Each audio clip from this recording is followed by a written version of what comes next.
ہے اس سے میں آج 14.5 سال کے بعد اگر یہ کہتا ہوں کہ اشہد ان محمد رسول اللہ، میں ابو بکر صدیق رضی اللہ تعالیٰ عنہ کی طرح کہہ رہا ہوں اشہد ان محمد رسول اللہ. 1400 سال کا یہ پورا عرصہ میرے یہ کہنے پر تو کوئی اثر انداز نہیں ہوا. الحمدللہ رب العالمین میں کوئی ایسا مسئلہ نہیں ہے جو 1400 سال کے عرصے میں حالات بدل جانے کی وجہ سے الحمدللہ رب العالمین بدل گیا ہے. قل هو اللہ احد بدل گیا ہے، کوئی اس کے معنی بدل گئے ہوئے ہیں جو حالات نے آ کر اس میں معنی بدل دیے ہیں. لا تقربوا الزنا کوئی حالات بدل گئے ہیں، معنی بدل گئے ہیں آ کر. حالات نے اس وقت کوئی اور معنی رکھے تھے، آج کوئی اور معنی کر دیے ہیں. یہ چیزیں نہیں ہوتی، بلکہ اللہ تبارک و تعالیٰ نے جو احکام دیے ہیں ان احکام کا ایکسٹرنل انوائرمنٹس میں جو کنٹینٹ موجود ہے اس کنٹینٹ کو جو کچھ جس طرح سے اللہ نے ایڈریس فرمایا ہے اسی طرح سے اسے عمل کرنا ہے اس پر. اگر اللہ تبارک و تعالیٰ کے ان احکام میں جا کر مداخلت کریں گے، ان احکام کو ریوائز کریں گے، تو کنفرملی آپ بہت سادہ سی بات یہ ہے کہ آپ نے سیٹ بدلی ہے اپنی. آپ سیٹ بدل لیتے ہیں تو ٹھیک ہے، مطلب کوئی بھی آپ کو منع نہیں کر سکتا. میں نے پچھلی دفعہ اس لیے آپ سے عرض کیا تھا کہ اللہ تبارک و تعالیٰ نے قرآن شریف میں یہ فرمایا ہے ما ينبغي للمؤمن والمؤمنات ما كان ينبغي للمؤمن والمؤمنات اذا قضى الله ورسوله امرا ان يكون لهم خيرة في امره. اور آگے چل کر جب من لم يحكم بما انزل الله فاولئك هم الكافرون، تو اگر حکم ہی آپ کے اپنے اختیار میں ہے، حکم کو آپ نے ہی سنوارنا ہے، حکم کو آپ نے بنانا ہے، حکم کی معنویت آپ نے طے کرنی ہے، تو سر کافر تو اب آپ کے کہنے پہ کوئی کافر بنے گا. اللہ کے حکم کی خلاف ورزی پہ کہاں کافر بنے گا وہ؟ من لم یحکم بما انزل اللہ، تو بات ہی ختم ہو گئی. اس لیے کہ جو اللہ نے نازل فرمایا ہے اس نزول کے جو معنویت ہے، جو اس کا حکم ہے، اس کو تو آپ نے according to the situation handle کرنا ہے. تو اب آپ جسے کافر کہیں گے کافر تو وہی بنے گا. وجہ اس کی کچھ نہیں ہے، وجہ اس کی یہ ہے کہ آپ نے سیٹ بدل لی ہے. اور اگر آپ سیٹ نہیں بدلتے تو سر مکالمہ بھی برقرار رہے گا اور سمجھوتا نہیں ہوگا، اب مکالمہ ہوگا. لیکن ہم نے اپنی پوری تاریخ میں مکالمہ ختم کیا ہے اور سمجھوتا کیا ہے. آج ہم شیعہ سنی سمجھوتا کرتے ہیں، مکالمہ نہیں ہوتا. دیوبندی بریلوی سمجھوتا کرتے ہیں، مکالمہ نہیں ہوتا ان کے درمیان. مکالمے کی صرف ایک شکل ہوتی ہے کہ اس میں آپ کو ایک کامن لاجک رکھنی پڑتی ہے جس پر آپ اور میں سوال نہیں اٹھا سکتے. 1400 سال کی تاریخ میں نہیں، 2500 سال کی تاریخ میں انسانی فکر میں یہ بات طے ہے کہ ہدایت کے ریسپٹیو اینڈ پہ کھڑا ہوا بندہ ہدایت کو ریوائز کرنے کی پوزیشن میں نہیں ہوتا. یہ پوری کی پوری تاریخ انسانی میں. ہاں آپ اپنے آپ کو نہیں سمجھتے کہ آپ اس سیٹ پہ نہیں بیٹھے ہو، اب آپ اپنی سیٹ بدل لیتے ہیں، تو ایک بات ہے. یہ ایک مطلب پوائنٹ تھا جو میں آپ عرض کرنا چاہ رہا تھا. اس کے بعد آگے دیکھیں جیسے گفتگو چلے گی تو انشاءاللہ میں بھی عرض کروں گا. بہت شکریہ ڈاکٹر فضل یاسین صاحب. جو یعنی آپ جو رسول اللہ صلی اللہ علیہ وسلم کے زمانے میں قرآن کا نزول ہوا، تو اس کے لیے ہمیں یعنی جو دیکھنا پڑے گا کہ رسول اللہ صلی اللہ علیہ وسلم کے زمانے میں انہوں نے کیسے عمل کیا. آیا انہوں نے منوعن ویسے ہی کیا یا انہوں نے کوئی معروضی حالات کے مطابق کوئی تبدیلی کر لی؟ اور ان کے جو پہلے مخاطبین تھے انہوں نے دین کی روح کو سمجھا یا دین کے لفظوں کو سمجھا؟ تو آپ کی بات سے جو چیز واضح ہوتی ہے کہ انہوں نے دین کے لفظوں کو پکڑا ہے، دین کی روح کو جو ہے وہ وہاں سے نہیں سمجھا. تو اس سلسلے میں یعنی عالی صاحب نے پچھلے دفعہ جو کچھ مثالیں دی تھیں، یعنی جو معروضی حالات سے مطابق جو انہوں نے سمجھوتے وغیرہ کیے تھے، تو اور اس کے ساتھ ساتھ کچھ اور واقعات بھی ہیں جو یعنی کہ ایک وہ ہم آئے تھے کہ کچھ واقعات کو جب ہم ڈسکس کرنے لگتے ہیں تو تب آتے ہیں. تو اگر ہم کسی دین کی روح کو دیکھتے ہیں، یعنی کوئی کسی بھی حکم کی روح ہے، اگر وہ قائم رہتی ہے اور معروضی حالات کے مطابق ہم چلے جاتے ہیں، یعنی اصل ہم یعنی متن نہیں ہے، متن تو اس کی روح ہے، یعنی جو حقیقت ہے وہ اس کی روح تو وہ ہے جو وہ ایک حکم کے اندر پوشیدہ ہے. تو مزید اس پہ گفتگو کرنے کے لیے میں جناب علی صاحب سے گزارش کروں گا کہ وہ اپنے خیالات کا اظہار فرمائیں. جناب علی صاحب. جی بسم اللہ الرحمن الرحیم. کچھ معقول ہے، کچھ سمجھ آ رہی ہے میری بہت بات؟ بہترین آ رہی ہے، بہت بہترین آ رہی ہے پہلے سے. اچھا بہت بہت اچھا سر، بہت ساری باتیں دوستوں نے دہرائی ہیں پچھلی بار والی، اس لیے مجھے بھی دہرانی پڑیں گی. دیکھیے سر، بات یہ ہے کہ یہ ذرا سخت لب و لہجہ ہے جب ہم کہیں کہ بندہ خدا بن بیٹھے. بات اصل میں یہ ہے، میں اپنے ایک شعر سے بات شروع کرتا ہوں کہ یہ دید تو روداد حجابات ہے عالی، یہ دید تو روداد حجابات ہے عالی، وہ ماہ مکمل نہ گٹا ہے نہ بڑا ہے.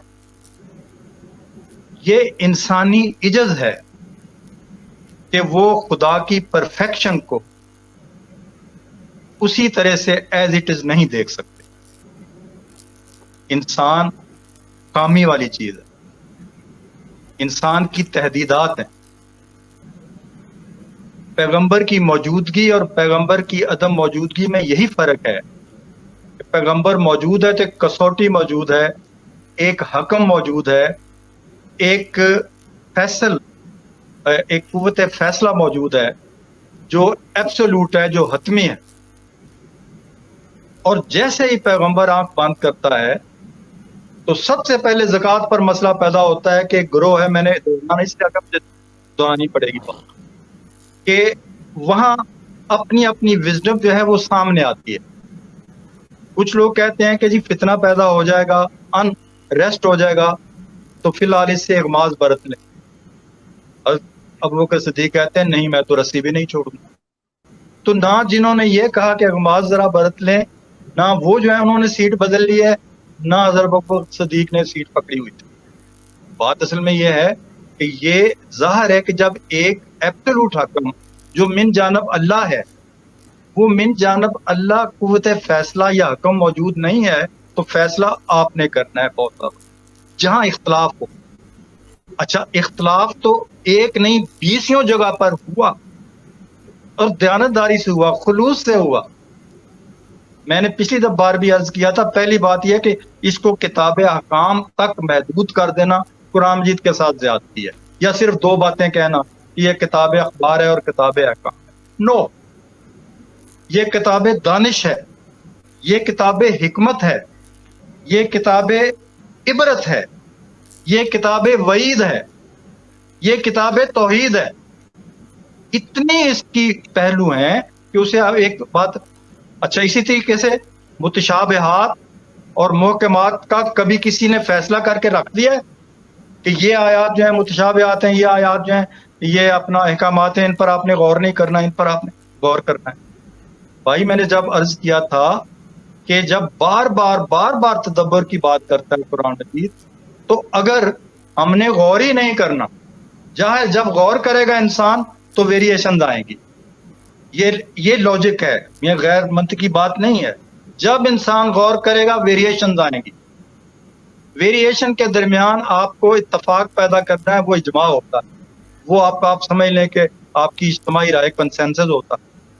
اب میں نے ایک مسئلہ چھیڑا تھا، بہت پھیلی ہوئی بات ہے. میں نے مسئلہ یہ چھیڑا تھا کہ مسئلہ اصل میں مسلمانوں کا یہ ہے کہ رسول اللہ صلی اللہ علیہ وسلم کی موجودگی میں ایک من جانب اللہ حکم موجود تھا، تو اس کے بعد کنسنسس کیسے بلڈ کیا جائے جہاں کہیں اختلاف پیدا ہو. پھر میں نے آپ کو یہ مثال دی کہ قرآن مجید ترتیب تاریخی میں محفوظ ہی نہیں کروایا گیا، تو کیا لم تھی، کیا حکمت تھی اس میں؟ اس میں حکمت یہ تھی کہ جناب آپ ناسخ و منسوخ کے چکر میں پڑے ہوئے. آپ نے کہا جی وہ جو آیات ہے نا کہ مت جاؤ نماز کے پاس اگر تم نشے میں ہو، تو اس کا مطلب ہے کہ ابھی شراب حرام نہیں ہوئی ہے، ٹھیک ہے، اور آپ نماز پڑھتے ہوئے شراب نہ پئیں، ہے تو جائز مگر پئیں نہ، احترام کریں نماز کا. کیا آج اس کا یہی مطلب ہے اس آیت کا؟ آج اس آیت کا یہ مطلب نہیں ہے کہ شراب حلال ہے، مگر یہ ہے کہ آپ نماز کے وقت احتیاط کریں. آج جب وہ آیت آ گئی کہ یہ حرام ہے یہ چیزیں عمریات جو ہیں، تو پھر یہ طے ہو گیا کہ اب اس آیت کا نئے پرسپیکٹو میں معنی آپ کو تلاش کرنا پڑے گا. نیا پرسپیکٹو کیا ہوگا؟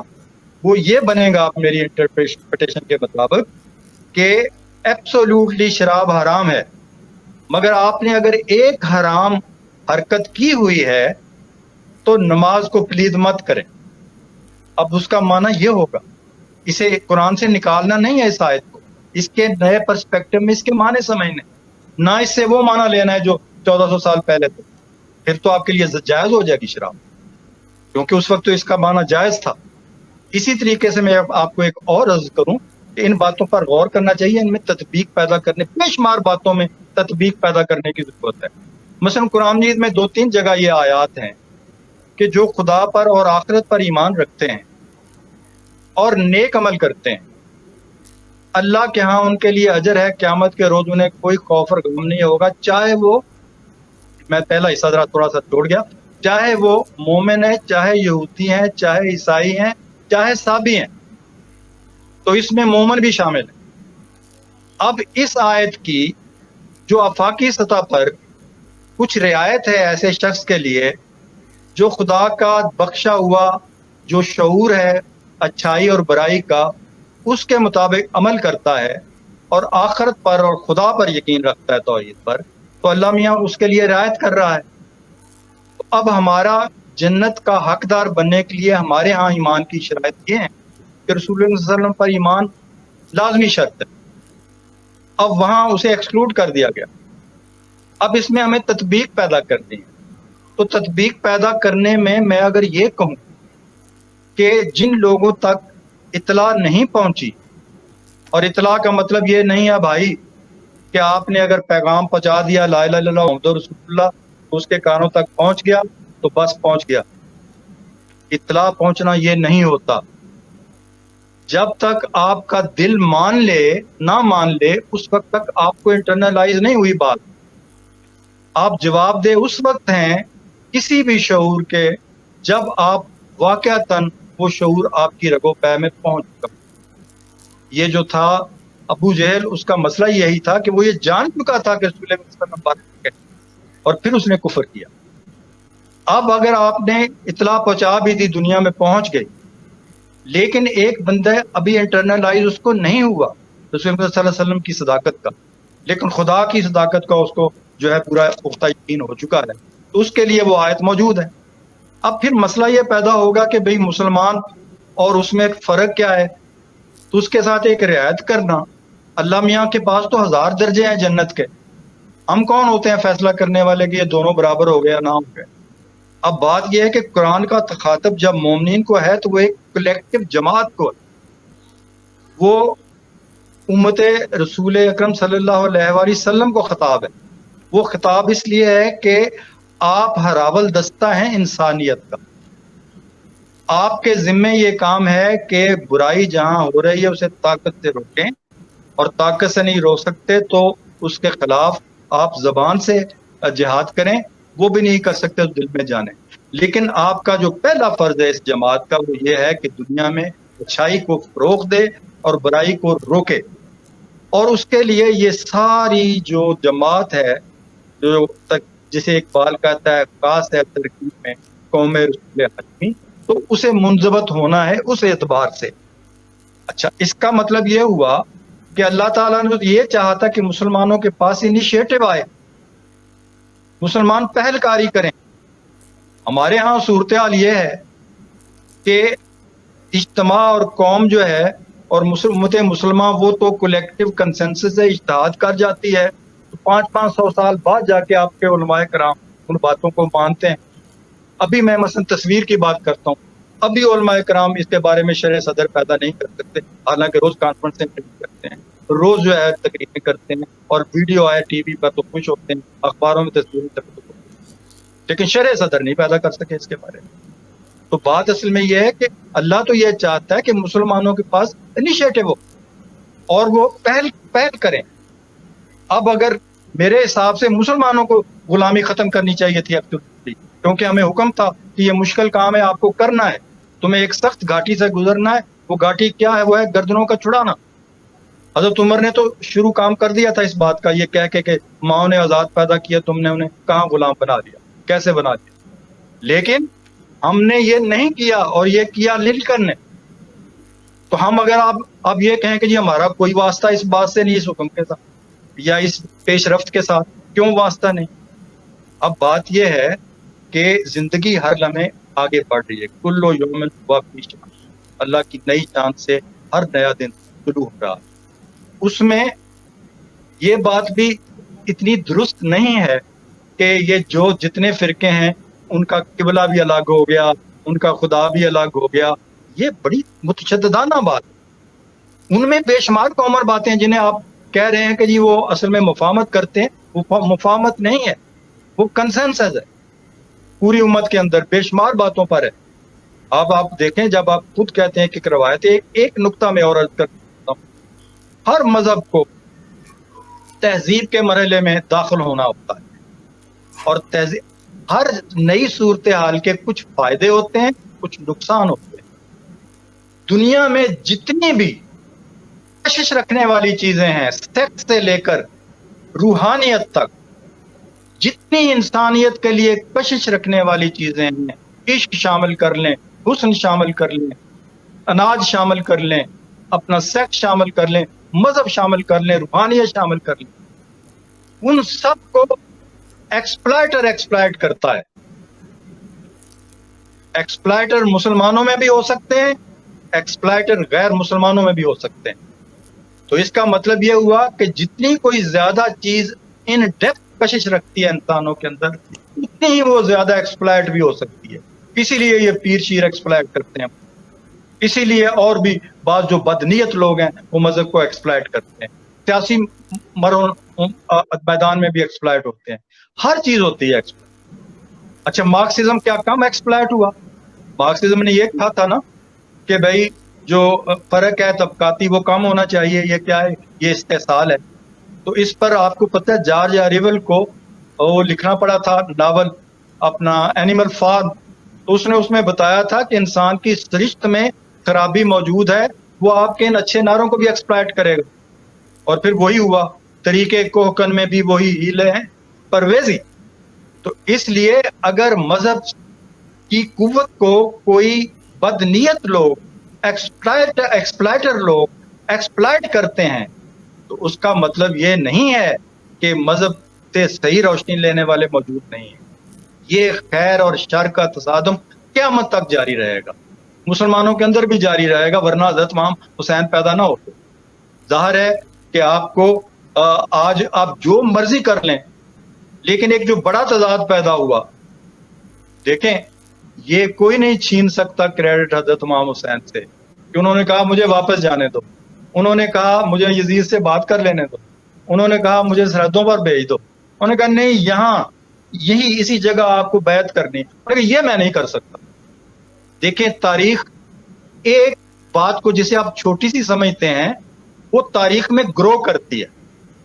تو اگرچہ انہوں نے 3 آپشن دیے, نہیں مانے, چوتھا ان کو اتنا بڑا کریڈٹ مل گیا کہ قیامت تک کے لیے جو دوسرے ہیں نگیٹ ہو.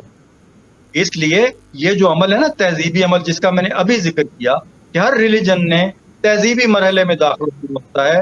تہذیب کے انسانوں کو فائدے بھی ہیں, نقصان بھی ہیں. میں دونوں باتیں کر رہا ہوں. فائدے یہ ہوتے ہیں کہ ہم اللہ کا لاکھ شکر ادا کرتے ہیں کہ ہم ایک تہذیبی روایت میں پیدا ہوئے ہیں. ٹھیک ہے, یہ ایک نعمت ہے, ایک اللہ کا اضافی ہم پر کرم ہے کہ ہم پیدائشی طور پر مسلمان ہیں. ہم ایک ایسے کلچر میں, ایک ایسی تہذیبی روایت میں پیدا ہوئے ہیں جہاں چاروں طرف سے ہمیں ایک تحفظ فراہم ہے اسلامی عمل کرنے کے حوالے سے. تو اس کا ایک تو یہ فائدہ ہو گیا. نقصان اس میں یہ بھی ہوتا ہے کہ ٹریڈیشن میں بہت ساری باتیں, بالکل ایگری کرتا ہوں میں اس میں خضر صاحب کے ساتھ, کہ وہ بھی شامل ہو جاتی ہیں جو مطلوب نہیں ہوتی یا جو مستحسن نہیں ہوتی. تو یہی خیر اور شر کا تصادم ہے جس میں آپ کو فعال ہو کر جو غلط بات ہو اس کے خلاف کھڑا ہونا ہوتا ہے, زندگی کے سارے میدانوں میں, مسجد کے صرف حجرے میں بیٹھ کے نہیں, تعلیم کے میدان میں, صحافت کے میدان میں, آرٹ کے میدان میں, اور شاعری کے میدان میں, کھیلوں کے میدان میں, جتنے دنیا کے میدان, ہر جگہ آپ کو خیر کے فروغ کے لیے اور شر کے کلا کما کرنے کے لیے بصیرت کے ساتھ, یہ نہیں کہ صرف مزاحمتی کرنی ہے بلکہ انیشیٹو لینا ہے آپ کو, خیر کی نئی قدریں پیدا کرنی ہیں. اسلام جہاں بھی جاتا ہے اس کی کوئی جھٹلا کے دکھا دے, خضر صاحب بھی جھٹلا کے دکھا دے, اسلام جہاں جاتا ہے 4 لیول پر کام کرتا ہے. پہلے لیول پر وہ یہ کرتا ہے کہ وہاں انسانوں نے جو اپنے طور پر کلچر بلڈ کیا ہوا ہوتا ہے اس میں جو باتیں اسلام کی مرکزی تصورات کے ساتھ ان کنٹراڈکشن نہیں ہوتی وہ ان کو ایز اٹ از قبول کرتا ہے. اس بنیاد پر قبول کرتا ہے کہ اللہ نے اچھائی اور برائی کا شعور ہر انسان کو دیا ہوا تھا, تو اس کی دین تھی کہ کچھ اچھی باتیں انہوں نے بھی پیدا کر لی, کافروں نے بھی پیدا کر لی, تو وہ ان کو ایز اٹ از برقرار رکھتا ہے.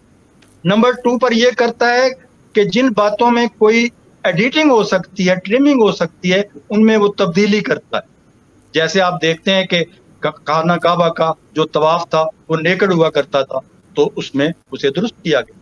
اس میں فرض کریں کہ اندر بت تھے, بت ہٹا دیے, تو وہ کیا جاتا ہے.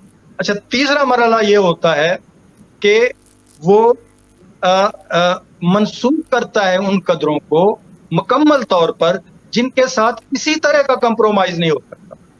یعنی توحید کے خلاف اگر بات جا رہی ہے آپ کے کلچر میں, تہذیب میں, تو نہیں قبول کی جا سکتی. حلال اور حرام, کسی حرام واضح طور پر کہی گئی ہوئی, کیا حلال اور حرام کے بارے میں ہمارے درمیان کوئی اختلاف ہوا ہے؟ فضر صاحب تو کہتے ہیں کہ الگ الگ ہی سارے بت کھڑے ہو گئے, ایسا کہاں ہے؟ ابھی تک حلال اور حرام میں مسلمانوں میں کوئی اختلاف نہیں, کوئی بڑا اختلاف ہو جائے. تو اس طریقے سے حلال حرام پر کمپرومائز نہیں ہوگا. جہاں جائے گا اسلام وہ اپنا حلال اور حرام کا نظام قائم کرے گا. اب میں چوتھی بات کرنے لگا ہوں جو بہت اہم بات. چوتھی بات, اسلام یہ کرتا ہے کہ نئی قدریں پیدا کرتا ہے تہذیب میں, اس لیے کہ ایک جگہ پر تہذیب رکی ہوئی نہیں ہوتی. ذرائع پیداوار کے بدلنے کے ساتھ قدریں بدل جاتی ہیں, سسٹم بدل جاتا ہے, روایات بدل جاتی ہیں. اور اب زمانہ ہے ٹیکنالوجی کا. قرآن مجید کے لٹرل معنی نہیں لیے جا سکتے ہمیشہ. بھائی لٹرل معنوں میں تو ہم گفتگو عام نہیں کرتے. میں مثلا اپنے کسی دوست سے شکایت کرنا چاہتا ہوں تو میں کہتا ہوں بھائی آپ نے جو مہربانیاں ہمارے اوپر کی ہوئی ہیں وہ مجھے سب یاد ہیں. تو کیا میں مہربانی کا لفظ ڈکشنری میں دیکھوں گا؟ ڈکشنری میں تو مہربانی کا معنی یہ نہیں ہے جن معنوں میں یہ لفظ استعمال کر رہا ہوں. تو بھائی عام گفتگو میں بھی میٹافرز آ جاتے ہیں, محاورات آ جاتے ہیں, تو ان کو اس سطح پر سمجھنا ہوتا ہے. اب قرآن مجید کا یہ جو حکم ہے کہ گھوڑے پالیں دشمنوں کے خلاف, تو کیا میں اس سے میں گھوڑے ہی پالتے رہوں گا قیامت تک؟ ظاہر ہے اس سے میں یہ مراد لوں گا کہ مجھے ٹیکنالوجی بھی وہ لینی ہے, حاصل کرنی ہے جو دشمن کے مقابلے کے لیے ضروری ہے. تو میں کافی باتیں کر گیا ہوں, میں مزید باتیں کرنا چاہتا ہوں لیکن دوسرے دوستوں کو وقت دینا چاہتا ہوں تاکہ لگے. بہت شکریہ جلیل علی صاحب, آپ نے قبلہ انتہائی سیر اصل گفتگو کیا اور بہت سی اچھے پوائنٹ واضح کیے. اور جو تفرقہ بازی سے متعلق آپ نے بات کی, تو میرا خیال ہے کہ جو فکری آزادی اللہ تعالیٰ نے مسلمانوں کو دی ہوئی ہے کہ وہ اپنے سماج کے مطابق, معروضی حالات, تمدن, تہذیب کے مطابق جو کچھ آگے بڑھ سکتے ہیں, تو ایک ہمارا شدت پسندانہ رویہ پنپتا رہا ہے ہماری لوگوں میں, مسلمانوں میں خاص طور پر, کہ جو وہ خود سوچتے ہیں اسے ہی سمجھتے ہیں کہ یہ من جانب اللہ ہے, اور جو دوسرے لوگ سوچ رہے ہیں وہ بالکل غلط ہے, وہ صریحاً غلط ہے, اور ایک دوسرے کو قبول ہی نہیں کرتے. تو میرا خیال ہے کہ یہ تفرقہ بازی کی جو بنیاد ہے وہ اسی کے اوپر پڑ جاتی ہے کہ میری بات کو جو ہے اہمیت دی جائے, خدا کی بات کو چھوڑ کے اپنی بات. اور باقی آپ نے ماشاءاللہ بہت اچھی پوائنٹ جو ہے نا بہت خوبصورتی سے واضح کیے. اور خضر یاسین صاحب کے جو تحفظات ہیں وہ بھی کسی حد تک جو ہے نا کسی تفرقہ بازی کا باعث بھی بنتے ہیں, کہ اب جب ہم کسی کو ان معروض یعنی تمدنی حالات, تہذیب, تاریخ میں تو دیکھتے ہیں کہ وہ انہوں نے اپنی فکری آزادی کو استعمال کیا ہے, تو یعنی اب رسول اللہ صلی اللہ علیہ وسلم کے بعد کوئی یعنی جو آپ کے مطابق جمہور ہیں جو وہ انہوں نے جو ہے نا فیصلہ کرنا ہے آپس میں مل بیٹھ کے کہ کیا چیز جو ہے نا اس کو ہم نے لینا ہے اور کیا چیز کو ترک کر دینا ہے, تو اس بنیاد پر بھی تفرقہ بازی ہوئی ہے کہ انہوں نے جو ہے نا جو جمہور تھے یا نہیں تھے ایک دوسرے کی بات کو اہمیت نہیں دی. کوئی فیصلہ ہوا ہے تو اس کو اہمیت نہیں بلکہ اس سے انحراف ہی کیا ہے ایک دوسرے کے ساتھ, اور اس طرح جو ہے نا جماعت در جماعت, جماعت در جماعت, جماعت در جماعت, اور کوئی بنیادی اختلاف ان کے اندر نہیں ہے. وہ جو ایک فکری اختلاف ہے جو تہذیبی اور سماجی حوالے سے پیدا ہوتا ہے وہی اختلافات ہیں, اور اسی کو لے کے وہ آگے بڑھ بھی رہے ہیں اور اس کو پال بھی رہے ہیں. تو میرا خیال ہے اس سے تو نہیں ہونا چاہیے. باقی عمار خان ناصر صاحب قبلہ آپ سے میں گزارش کروں گا کہ مزید اس کے اوپر کچھ روشنی ڈالیے. جی شکریہ جناب. تو میں اب جو میرا نقطہ نظر ہے جو میں نے ایک زاویے سے پیش کیا، میں اس کو کچھ اور